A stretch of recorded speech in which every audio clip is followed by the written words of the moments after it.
अक्षर ब्रह्म योग में आप सबका बहुत बहुत स्वागत है। हम पीजीडी वाइज और जो एमए की एग्जाम की दृष्टि से अभी वीडियो बना रहे हैं। तो अभी तक मैं 8 वीडियो बना चुका हूँ। आज हम पढ़ेंगे योग मार्ग के विघ्न क्या है, योग मार्ग की अंतराय क्या है, जो 9वां वीडियो होने वाला है।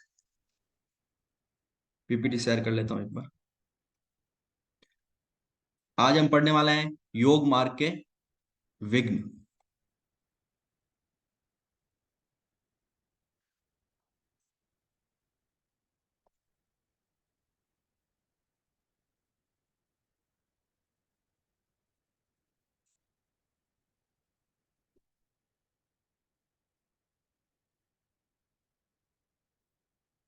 आप सबको पीपीटी दिख रही होगी। उससे पहले जो वीडियो बनाया था 8 नंबर वीडियो, उसमें हमने चित्त की भूमिया, अभ्यास, वैराग्य, इनके बारे में सब पढ़ा था। विपर्य, विकल्प, निंद्रा, स्मृति। अगर ये वीडियो आपने नहीं देखा है तो आप प्ले स्टोर के अंदर जाके दे सकते हैं, जो प्ले लिस्ट बनी हुई है उसके अंदर। अभी हम बात करने वाले हैं 9 अंतराओं के बारे में, योग मार्ग की 9 अंतराएं, या हिंदी में कहें तो योग मार्ग के 9 विघ्न। ये आपके सिंगल लाइन क्वेश्चन भी आता है कि योग मार्ग में कितने विघ्न हैं, तो 9 हैं। कौन कौन से हैं, तो कोई दो के नाम पूछ लेते हैं। तो आप ये लिस्ट आपको याद रखनी है। और बड़े क्वेश्चन भी आते हैं कि योग मार्ग के जो 9 अंतराएं हैं या विघ्न हैं, उनको विस्तार से समझाइए। तो उसके बारे में अभी हम चर्चा करते हैं। सबसे पहला आता है व्याधि। व्याधि का अर्थ होता है शारीरिक रोग।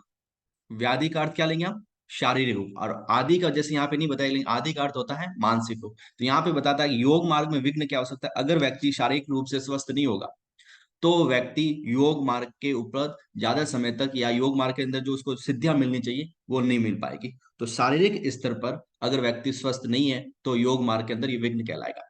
और हम आयुर्वेद की भाषा के हिसाब से ले तो वात, पित्त, कफ, इन तीनों का असंतुलित होने से होने वाले जो सारे रोग हैं वो व्याधि के अंदर आते हैं।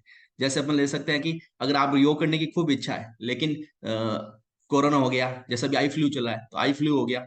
ये सभी व्याधि के अंदर, अगर आपको आई फ्लू हो रखा है, कोरोना हो रखा था, उस समय आपकी इच्छा है फिर भी आप योग नहीं कर पाओगे, मतलब शारीरिक रूप से जो व्यक्ति स्वस्थ नहीं होता है तो वो योग मार्ग में सफलताएं प्राप्त नहीं कर सकता। तो पहला जो उन्होंने योग मार्ग में विघ्न या ये जो अंतराय बोली है वो है व्याधि। फिर दूसरा आता है सत्यान। यहाँ पे वो हो गया सत्यान है।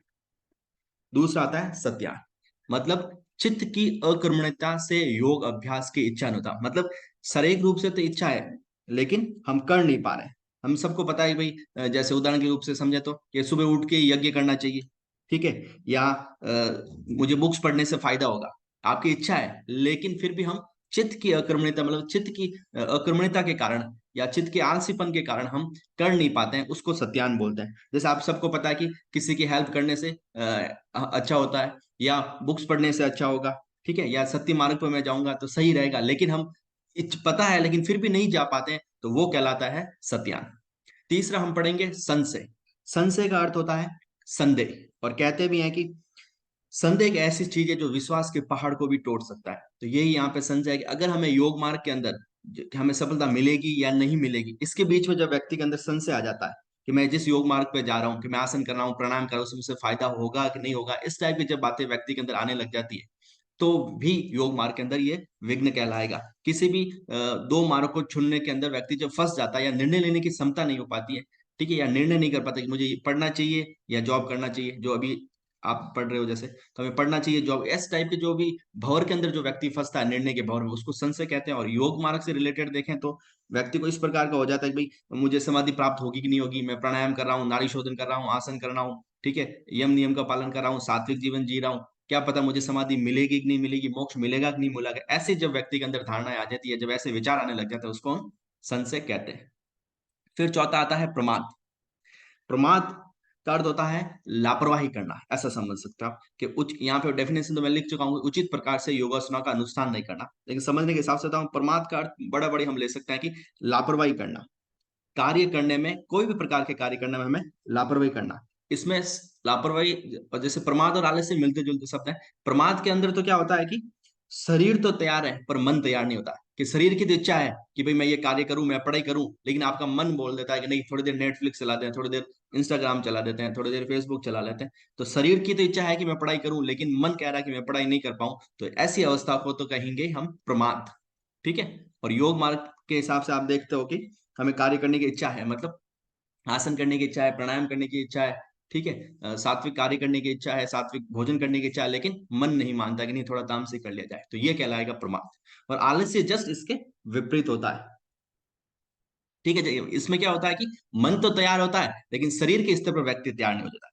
प्रमाद के स्तर पे क्या होता है कि शरीर तो तैयार होता है लेकिन मन नहीं होता है। और आलस्य के अंदर क्या होता है कि मन तैयार है लेकिन शरीर व्यक्ति का तैयार नहीं है। जैसे आपकी खूब इच्छा है कि मैं क्या बोलते हैं कि सूर्य नमस्कार करूं, प्राणायाम करूं, हठ करूं, लेकिन शरीर मोटा, या मैं योगिक जॉगिंग करूं, लेकिन शरीर से हम इतने मोटे हैं कि हम कर नहीं पा रहे हैं। ठीक है, तो शरीर के स्तर पर जब व्यक्ति कमजोर हो जाता है लेकिन मन के स्तर पर नहीं हो तो क्या लेंगे। जैसे अभी आपकी पढ़ने की इच्छा है लेकिन आई फ्लू हो गया, तो अब व्यक्ति शरीर के स्तर पर तो उसकी अभी आंखें कमजोर है या जैसे आंखों में वो लालपन आ गया, उस वजह से आप अभी पढ़ नहीं पाओगे। तो हो सकता है मन तैयार है लेकिन शरीर तैयार नहीं है, तो इसको हम कहेंगे आलस्य। फिर आ जाता है अविरति, मतलब विषय को भोगने की इच्छा भी।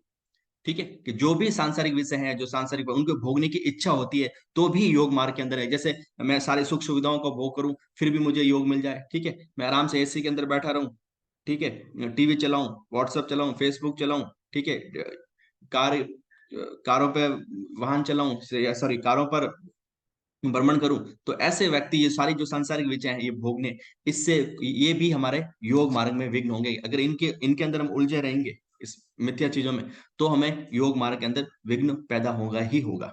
फिर सात सातवें नंबर पे आता है भ्रांति दर्शन।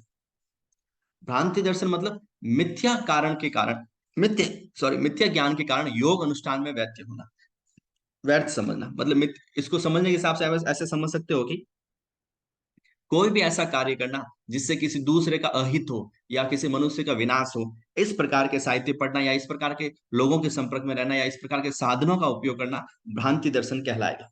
जैसे हम मान सकते हैं कि कुछ जो ये तांत्रिक किताबें होती है या जो अभी चल रहा है कि जैसे पति को कंट्रोल करने के 100 टिप्स, ठीक है, सासू माँ को कंट्रोल करने के लिए ऐसा कीजिए, नींबू को डिगर, जो आजकल टीवी में फिल्मों में हम देखते हैं, उस टाइप की ये सारे जो तांत्रिक विद्याएं हैं वो इस कैटेगरी के अंदर आती है कि इससे भी व्यक्ति को योग मार्ग के अंदर, ये शुरू शुरू में हमें अच्छा लगता है कि हाँ भाई लोग मेरे कंट्रोल में हो रहा है, लेकिन ये भी बोल रहे हैं कि योग मार्ग में विघ्न है इस प्रकार का ये कार्य करना भी। लास्ट में आता है अलब्ध भूमिकत।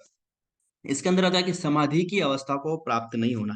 व्यक्ति एक के बाद एक सफलता, व्यक्ति एक और तो सफलता प्राप्त होने लग जाती है, कभी कभी ऐसा लगता है हमें समाधि प्राप्त होगी कि नहीं होगी, क्या ये मैं कर, हमारी जो बुद्धि है वो संशय करने लग जाती है। इसको हम बोलते हैं समाधि की अवस्था के अंदर, समाधि की अवस्था का प्राप्त नहीं होना, कि मैं इतने समय से जो कार्य कर रहा हूँ क्या मुझे सफलता मिलेगी नहीं मिलेगी, इस प्रकार का जो संशय है उसको बोलते हैं अलब्ध भूमि तत्व में।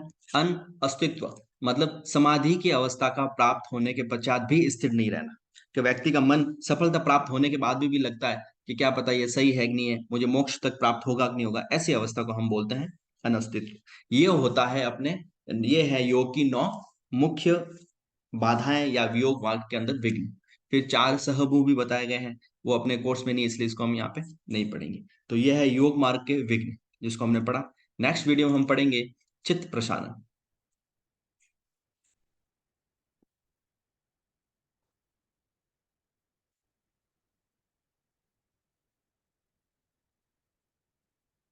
तब तक के लिए आप सबसे अलविदा। और आपको जाते जाते आप सबसे निवेदन है कि इस वीडियो को ज्यादा से ज्यादा शेयर करें, जो कोटा वर्धमान यूनिवर्सिटी के या जो एमए के विद्यार्थी हैं उन तक इस वीडियो को पहुंचाने का कष्ट करें। नेक्स्ट वीडियो में मिलेंगे हम चित्त प्रसादन के साथ में।